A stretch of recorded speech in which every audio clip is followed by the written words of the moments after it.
Big picture Mike here. We'll set you up with the NFL draft because I've got a question here regarding the SEC's prowess. Not as dominant as in recent years, but still at the top of the draft in regards to overall draft selections at 51.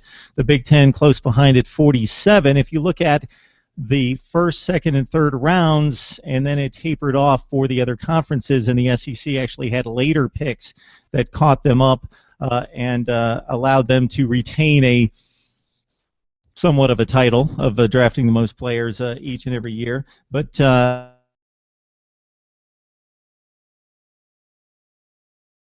the SEC through the first four rounds, at least 28-23, just your thoughts about, again, the big picture, if this gives any indication to the talent in the SEC moving forward or moving on to the NFL, of course. Mark, what I think the draft shows is why the SEC is considered the strongest football conference. It's not because of the top end of the conference. It's not because we had the most picks.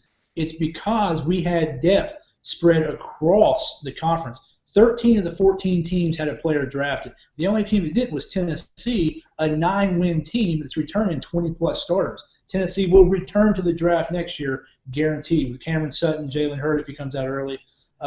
But if you look at the spread across the draft from the teams, the Big Ten was second with 47 picks. If you take away one team, 12 picks from Ohio State, then the Big Ten comes down to 32. So again, at the top of the conferences, there's a lot of parity. The best, again, looking at UCLA, 8 picks. If you take that away from the Pac-12, that puts them at 24. The top SEC teams only had 7. So I think the top of the leagues, there's a lot of parity. There's very good teams in the Big Ten. There's very good teams in the Pac-12. There's very good teams in the Big 12. And there's two really good teams in the ACC. But what the SEC draft shows us is the depth. Why the SEC is so strong is because the breadth and the depth of the talent. Those picks that you mentioned, the 4th, 5th, and 6th rounds, is what separates the SEC from the other conferences. It's a good conference, solid conference all the way through from 1 through 14. That's what people miss when you look at the stats in the NFL draft. They see the 51, more picks than anybody else, but what they don't realize is the breadth and the depth of the talent. 13 to 14 teams, no one big team that contributed to the chunk of numbers. That's, to me, the story of the NFL draft as it relates to the SEC. Yeah, for as long as I've been watching the NFL draft, I'm still a bit amazed by the player analysis of production in college at elite schools versus what seems to project to the NFL. Of course, it's a bit of a guessing game and a crapshoot, and the number of players that had exceptional careers, very productive careers at elite programs who don't even get drafted, and then we see these freaks come out of other FCS schools even at times that get drafted high. Just the value of the program and the production versus the measurables at the combine and some other things. So Leonard Floyd takes the crown as the guy first drafted out of the SEC at number 9 by the Bears from Georgia. Not necessarily the best player in the conference, the best player possibly at his position certainly, but across the board, most people would say Vernon Hargreaves, drafted a couple spots down from Tampa Bay, staying in state from Florida. So, David, anything stand out to you? That Leonard Floyd pick, like you mentioned, did stand out to me a little bit. I know many Georgia fans. I grew up with Georgia fans, and they were, Mark, you mentioned, these big programs who the players don't really seem to do much in college, and they go on to do a lot more in the NFL. And Georgia's had a lot of defensive guys who fit that mold. They are so above average in college, and then they go to the NFL. Justin Houston, for example, go on and are very, very good NFL players. Leonard Floyd was very surprised to me to be the first SEC pick, partly because Tunsil's situation that happened there. And but I mean, I think it was a good pick. I think he can be a good player. It's just I didn't see him being the first player picking from the SEC. The Hargreaves pick. Many Tampa fans were, they needed a secondary guy, and they went and got it. And Alabama, Florida led to SEC schools with 7 players apiece. And it kind of mentions, Florida, hasn't been winning as many games as in recent years, but are still, putting talent in the NFL. And I think that speaks to the job Will Muschamp couldn't do, and the talent he still brought in, and partly the reason Noah McElwain was still able to have a good season last year.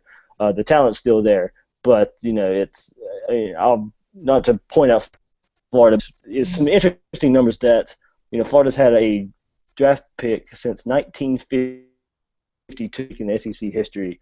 I just thought that was an interesting number that hasn't been floated around a lot, and so it's just.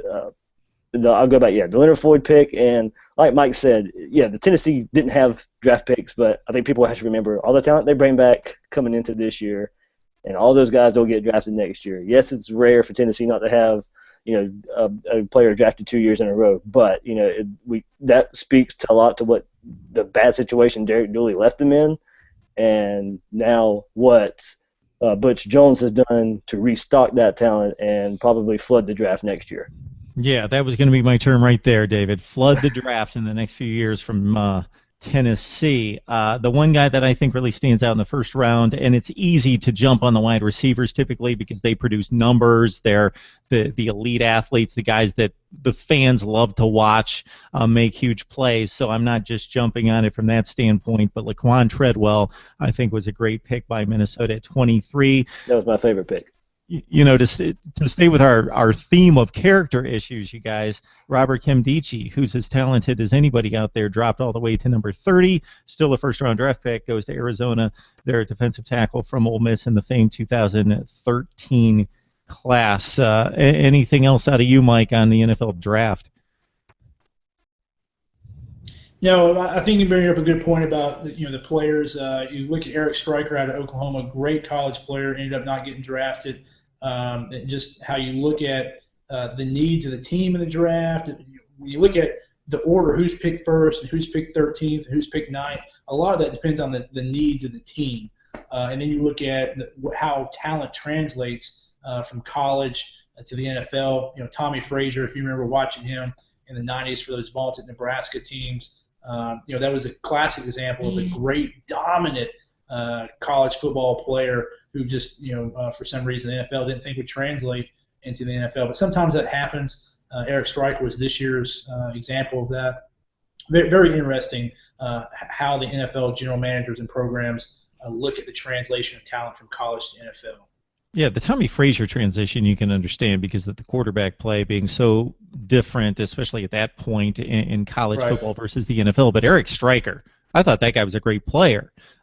He really shot onto the national scene with his performance against Alabama in the Sugar Bowl, but I had watched him that entire season prior to that, and I just thought, he was one of those Roy Williams types that played at Oklahoma and for the Dallas Cowboys who just would leap over left tackles and vault themselves onto quarterbacks that athletic off the edge, and boom, not drafted.